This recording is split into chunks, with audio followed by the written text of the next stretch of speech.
Welcome back, as always, to Totally Unbiased. Of course, I'm one of your hosts, Nick, and I got my co-host, of course, every episode with Andrew and Aiden. How we doing today, guys? What's going on? What's up?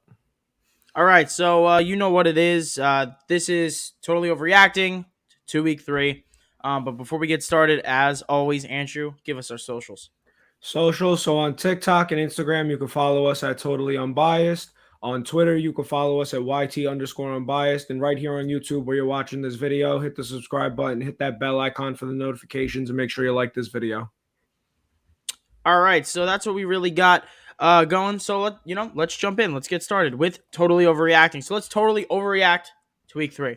We're going to do something a little bit different. Usually we break down every game. We're just going to run through a couple of the games. We're going to go through kind of the games we thought that really mattered and were great games over the weekend. So the first game I was going to quickly run through. Panthers visited the Texans with a final score of 24-9. This was kind of the outcome that everybody thought it would be. The Texans are no good. They're not good. They're really not. And they're even worse without Tyrod. Couple key stat lines from this game.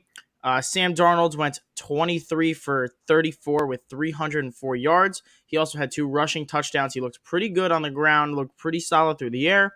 Was very impressed with his performance. And DJ Moore had 8 catches, 126. They're having a pretty good, start, those two as a duo. Next, we got the Falcons visiting the Giants. The Giants looked like they retired Eli Manning's jersey, and they retired themselves in the first half. 17-14 was the final score. The Giants didn't show up in this game. Matt Ryan was 27-36 for 243 yards and 2 touchdowns. The Giants did see Saquon Barkley kind of come back a little bit. He had 16 carries for 51 yards, 1 touchdown, 6 catches, 43 yards. A total of 94 scrimmage yards and a touchdown is something you really wanted to see from. It's something the Giants fans wanted to see from Saquon and a lot of the other NFL fans too. But let's go into some of these games that we're really going to break down. All right, so the first game we got for the week, this one wasn't very competitive.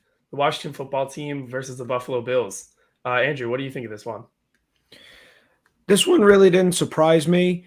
I honestly did think that the Bills were going to come out pretty heavy in this one because that Washington defense really isn't what everyone makes it out to be. And I'm surprised as far as the way the Bills offense went.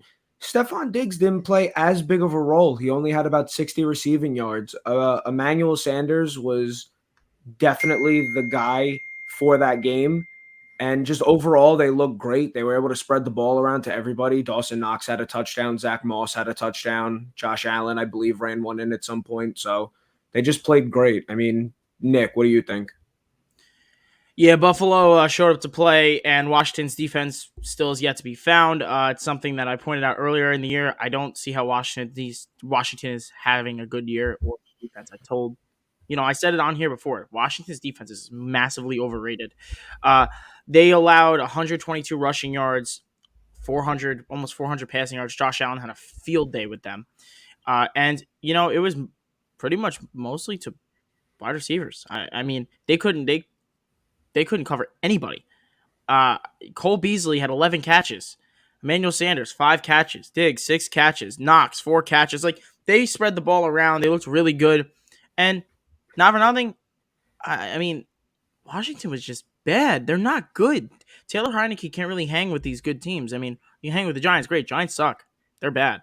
Logan Thomas had a fumble. Heineke, had 2 interceptions, a lot of turnovers. He was sacked.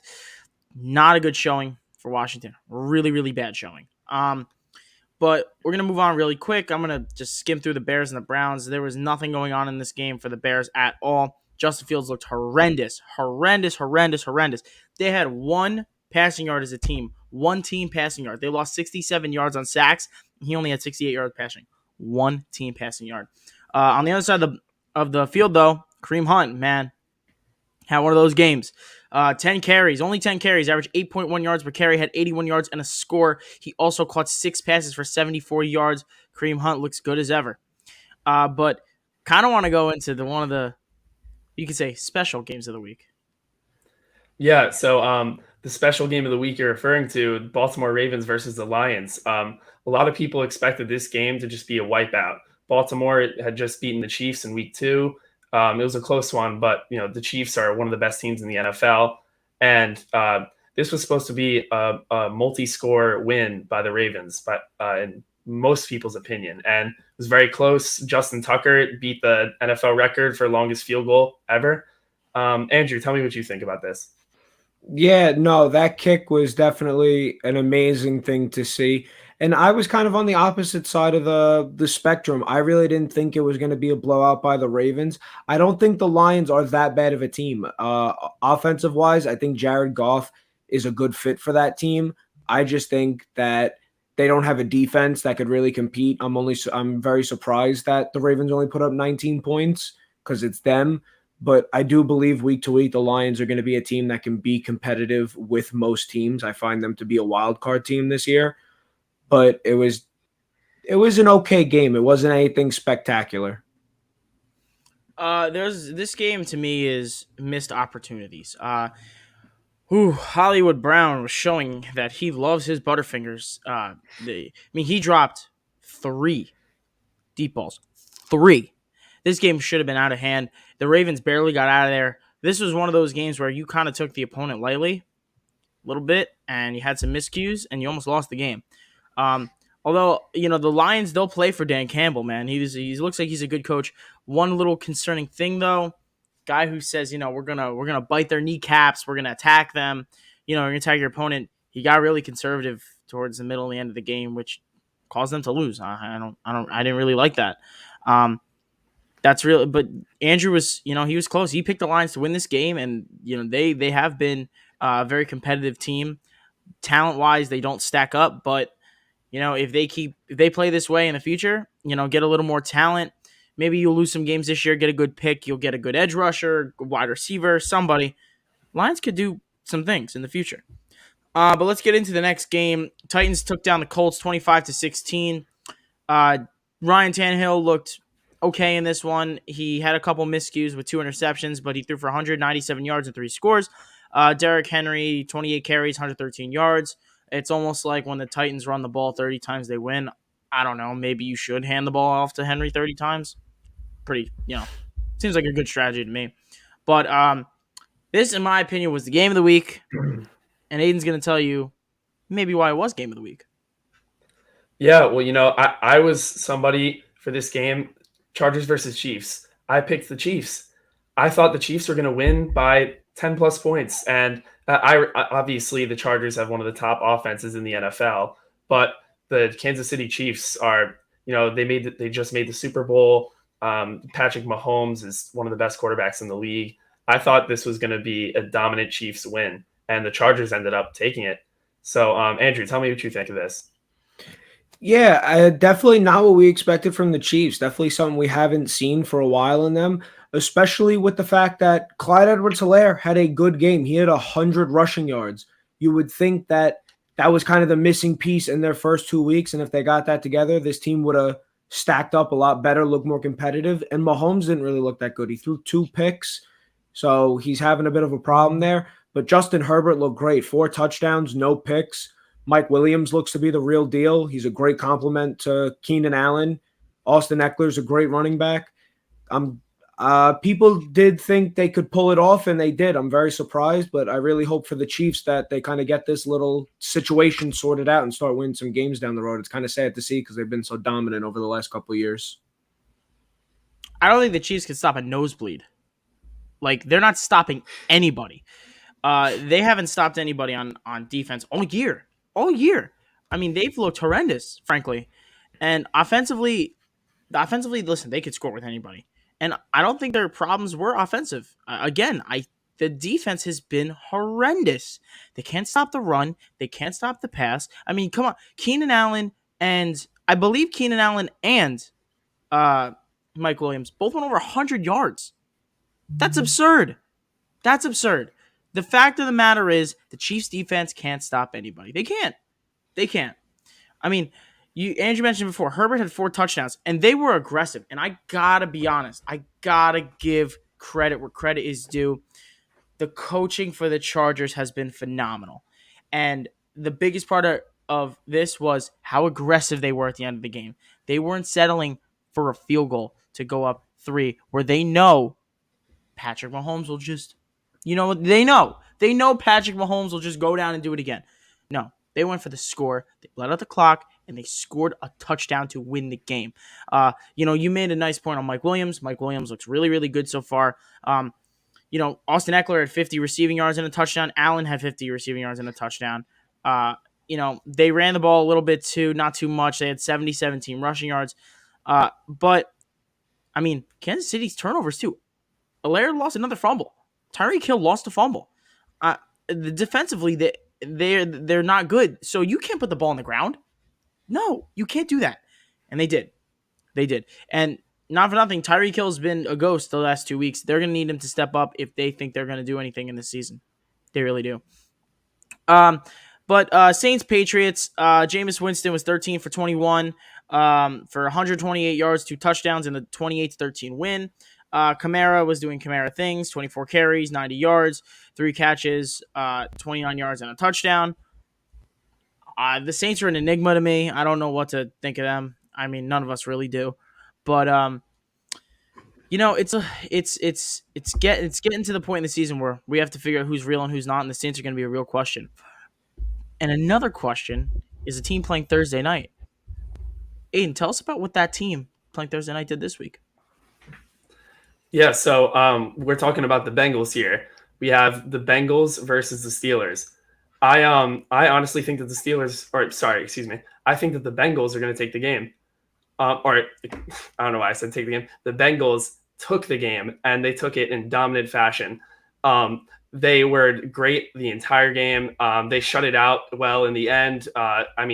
That can mostly be accredited to the Steelers' drops towards the end of the game. None of those receivers could catch a ball for their life. But that game was just a mess towards the very end. I'm pretty sure Tyler Boyd actually said to the media the Steelers gave up, and you saw it on the field. So it was a messy game for the Steelers. The Bengals take another win on the season. They're looking pretty strong to start it out. Andrew, what do you think of this game?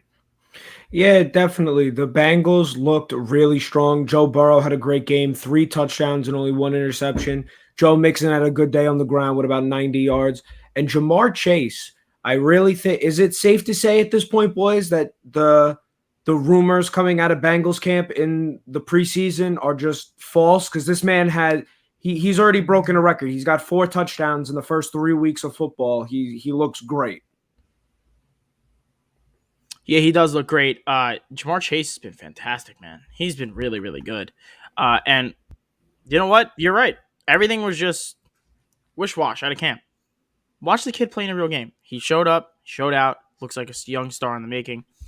I still will go back year after year after year. They should have taken Penei Sewell. They should have, because they're going to kill Burrow. But, hey, honestly, the Bengals have looked the most even in the division so far, because the Browns are obviously playing good football, but they've had their own problems.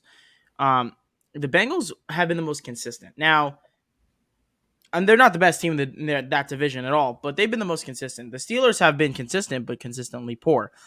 Offensively, they do not look good. They do not. Big Ben is like a tree. Trees don't move. They don't walk. They don't run. They're just standing still. And not for nothing, he's getting his butt kicked. He is getting smacked around a lot. And their running back, Najee, listen, kid's talented, sure. What's he going to do when he's hit behind the line of scrimmage every play? Nothing. That's it. But then the last game of the afternoon session of games, before we go to the evening session of games, the Cardinals took down the Jaguars 31-19. Kyler Murray recorded 316 yards on 34 attempts and an interception. He also ran for a touchdown. He did not have a great game. This was not a good game for Kyler Murray. James Robinson for the Jaguars finally showed up. He had 88 yards and a touchdown. He also caught 6 balls for around 50 yards. The Jaguars actually were leading at halftime, 14-7. And we got to talk about the kick 6, obviously. Matt Prater attempts a 68-yard field goal, and he comes up a little short. Jamal Agnew took it the distance. That guy he's a great returner. The Jaguars, they had a little spark there, but ultimately came down to it. Trevor Lawrence threw a pick 6. And he's not looking great so far, but again, it is Urban Meyer's Jaguars who, if you watch any of our stuff, we're all pretty down on him. But that ended the 1 o'clock slate. Now the 4 o'clock slate, The Jets visited the Broncos, and man, the Jets are bad. Zach Wilson was 19 for 35 for 160 and 2 picks. Not good. Melvin Gordon had 18 carries for 61 yards and a touchdown. There wasn't really much going on in this game besides the Jets being bad. The Broncos weren't overly great. Like, they won, but offensively, the Broncos were like kind of stagnant. They didn't move the ball well. Teddy B did okay, but not what we thought we'd see from the Broncos going up against a really poor Jets team. But hey, we want to talk about a game. This game was unbelievable. Andrew, tell us what happened in this 4 o'clock game. Yeah, the first game, Dolphins versus Raiders. And I really want to hear what Aiden's got to say first, because I think I'm going to have an opposite opinion of what you guys have. So let's switch this out to Aiden. Aiden, what do you got about this game? Well, I'm not sure if you guys remember, but when we previewed this game a few days ago, I said that I thought Jacoby Brissett would hold his own and make it competitive. And that actually ended up being true. It was very close. It ended up going to overtime. The Raiders took the win in OT. I think this was a scary win for the Raiders. They're still undefeated. They barely kept that undefeated mark. But it still looks very good for the Raiders coming out of that win, because now they're in first place in that division with the Chiefs in fourth. So the Raiders set themselves up pretty well. It was a little too close for them, I think. I think at this point their expectations should be a little higher. But right now, it's good. It's good for the record. Quietly, like, the Raiders having a little bit of a magical season. I don't know. They're getting a little magical here. Like, it's been early. They've had a couple games, and I'm a big believer in the magical season. When your team is doing incredible things, making great comebacks. Nobody thought you were going to be good. Like, I'm all into that whole idea, and the Raiders seem like that team to me this year so far. Dolphins, you got to give them credit. They played some good football. Raiders special teams looked good again. Daniel Carlson did a great job, obviously kicking the ball. But the Dolphins, they held their own. Tua going down really does still hurt. Like, I know Jacoby Brissett played well, but there's a limit to what Jacoby Brissett can do, and there's not. And Tua's talented, man. He's got a high ceiling. I really thought the Raiders did a nice job in this game. Their defense is scary. It's scary bad at times. If they're gonna lose Mullen to one of their best corners, Draymond Mullen. Well, I don't know what they're gonna do. I really don't. But listen, the Raiders played good football, and they win again. Yeah, so the Raiders definitely did play good football, and but from the both of you, I definitely do have an opposite perspective. I find what Jacoby Brissett did as kind of a crap game. You pass the ball 50 times, 20 of them are incomplete. So I think it was like 31 of like 50, something like that. And yeah, he ran in a touchdown, but no touchdowns. I just really think that with an offense that definitely committed so heavily to the pass game for a week, the fact that you got no points on the board out of that, I kind of put that as a bad game. I mean, yeah, he didn't throw interceptions. He ran one in. But I think if you're throwing the ball 50 times in a game, you got to A, complete more of those, and B, get some touchdowns on the board out of that. They easily could have won this game, but the Raiders do look like they're having one of those miracle seasons you were talking about. And then the next game we got, the Buccaneers versus the Rams. Nick, what's your thoughts? So this game was a little interesting. I can't remember. I think a couple of us picked the Rams to win this game. Might have been all three of us. I'm not really sure. We all but did. Yeah, honestly, it doesn't surprise me. Matt Stafford looks great so far. That Bucs pass rush is still good. Don't get me wrong, but I mean, that defensive backfield stinks for Tampa. They've been really bad. I know they're playing without two of their top guys. I know Murphy Bunning's out. It hurts. It stinks, but they're gonna have to figure something out. Defensively, they were not good. Matt Stafford again, him and Cooper Kupp. I mean, come on, you can't stop that. And then when you try to, there goes Deshaun Jackson. Did you blink? Because you just missed him. He torched your defense. That's what happened again in this game. And if they can get one of those every couple of weeks from Deshaun Jackson, they can go places this year. I really think they could.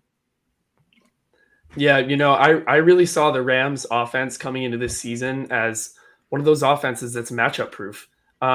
Yes, the Buccaneers secondary is beat up, like you said, and they really haven't got it going on that side of the ball to start the season. But the Rams really showed on this game that they are competing for a Super Bowl. They really are. Their defense is one of the top in the NFL.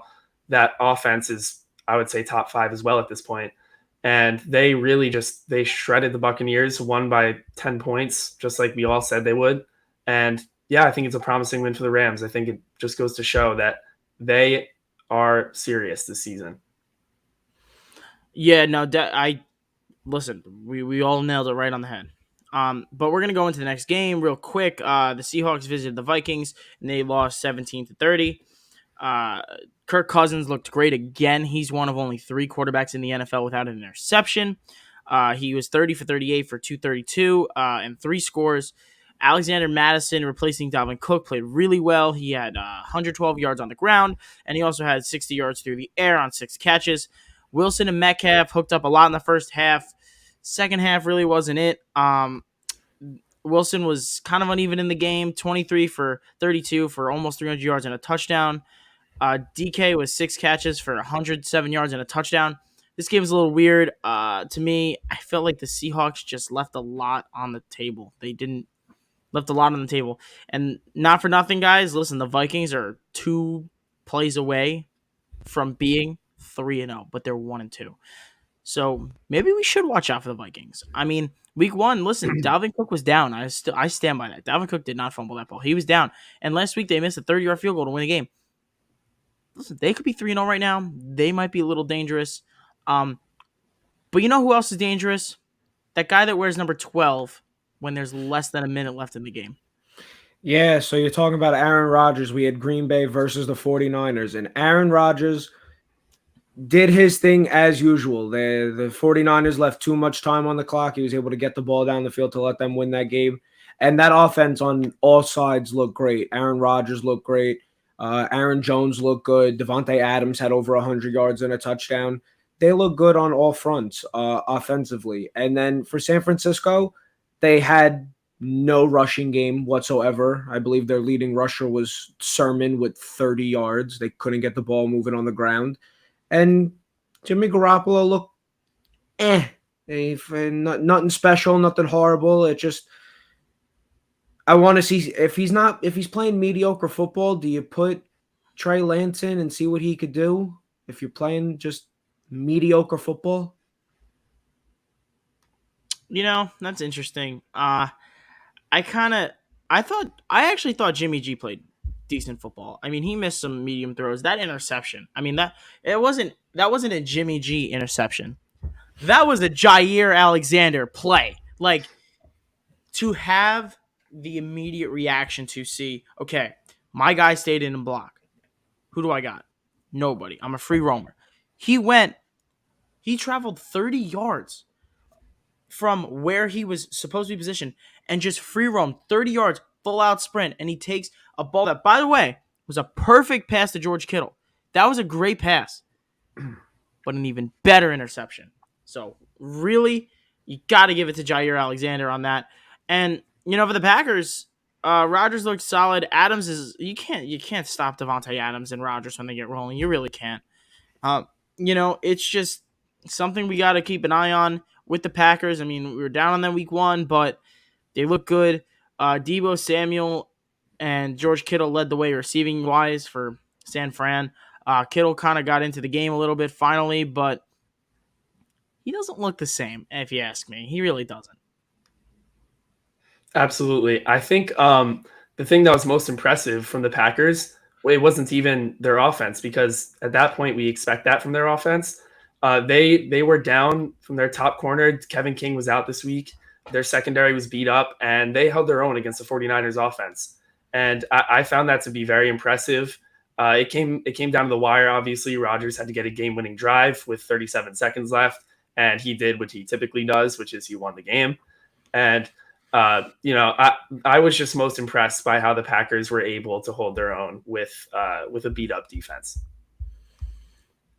All right, and the last game of the week, the Monday night game, the Eagles traveled to Dallas to take on the Cowboys.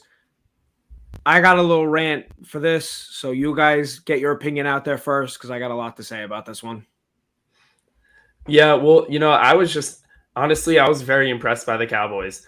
Kellen Moore, who I ranked on for a long time last season, brought out a terrific offensive scheme this game, and they picked apart Philly's secondary.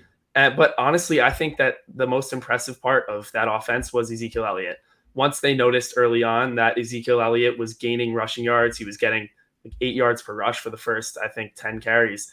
They kept it on the ground for most of the game. They kept it on the ground between Zeke and Pollard, and it worked. They were able to run the clock down and still somehow score 41 points. So yeah, the Cowboys look really good, and I think they're the biggest threat to win the NFC East at this point. I think it's the Cowboys and then everybody else. They won the East. All right, I'll literally say it right now. The Cowboys have won the East. The Eagles are terrible. The Giants are worse. And Washington's defense, you couldn't stop a nosebleed. Really, they couldn't. They couldn't stop a little cut a kid got from falling off his bicycle. Like this division is disgustingly bad again, except for the Cowboys. Man, the Cowboys, you got to give them credit where credit is due. One thing I want to mention: their defense may not be the best defense in the league, but they get a lot of turnovers. Like they are able to get a ton of turnovers.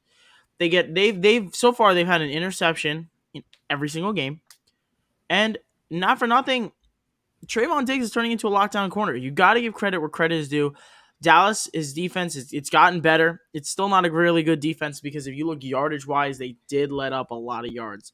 Um, I mean, you look, they let up what 300 passing yards. It's the 300 passing yards. They let up a total of like 370 yards, which is not that good, but it's solid. And some of that was garbage time yards, but it's the turnovers. They're doing a really good job getting turnovers. Prescott had a good stat line. I thought he didn't look great last night, a little uneven. But Zeke looked good, sure, but I think more of it. I'm gonna push Aiden's praise. I'm just gonna take it and give it to the offensive line. That Eagles front had no chance. Like Zach Martin was like blocking two people at once out there. He was unbelievable. The best I've ever seen him play, and he's been unbelievable for years. That's really my breakdown on Dallas. The Eagles aren't really a team that's going to be competitive in the playoffs of the division. They won't be because they're not good. They're not that talented. Don't know if Jalen Hurts is the answer, man. Really don't. I didn't think he was going to be. I still don't know. But hey, listen, if you like fantasy football, it's a good quarterback to have, I guess. Yeah, no, I think Jalen Hurts can be a good quarterback. As of right now, he seems pretty middle of the pack. But for this game, yeah, the Cowboys had a great game. Zeke Elliott, honestly, he was able to produce because of his offensive line and against a bad defense. That's really what it was more than him showing what his true potential was. Because I still don't believe he would have had that good of a game if it wasn't that bad of a defense. Because he didn't do it the first 2 weeks against more talented defenses. And then this game just bothers me on the front. Amari Cooper, I mean, this is a little personal right here, but Amari Cooper and Devonta Smith, neither of them were a part of this game. You put up 41 points, and Amari Cooper, nowhere to be found. Devonta Smith, nowhere to be found. It bothered me. I was playing Nick in fantasy. I wasn't gonna win anyway. I needed 75 points between the two of them, but the fact that Dalton Schultz is your leader with 80 yards and 2 touchdowns, I don't know. It just pisses me off. Yeah, well, listen, I had a good week. We'll just leave it at that. But listen, you got to give Dallas all the credit in the world. They didn't need to go to their big stars. And you mentioned something about Amari Cooper. I'll just run a little quickly. Amari Cooper, it kind of seemed like he did okay. But he hasn't been there the last few weeks, really. CD really wasn't even there last night either. It was more Wait, the tight ends kind of killed him. you said he did okay? Did okay. And, 30 yards, not he good. He didn't even have 30 yards. You could put Ryan on a field and he would put up more yards than that. Well, listen. Either way, there was more to be desired for Amari Cooper, I guess. But they won the game. They scored 41 points. They won the game. They were able to run the ball. And Dallas did show that they actually have a decent ability to be able to win in multiple ways. So that's really my takeaway. And that is the final takeaway of the video. Thank you for watching Totally Unbiased. Once again, check out all of our other videos. We're going to be getting a couple videos away to you guys today today. We're going to get a couple more in. But thanks for watching Totally Unbiased, Totally Overreacting. Check out the other vids on the channel.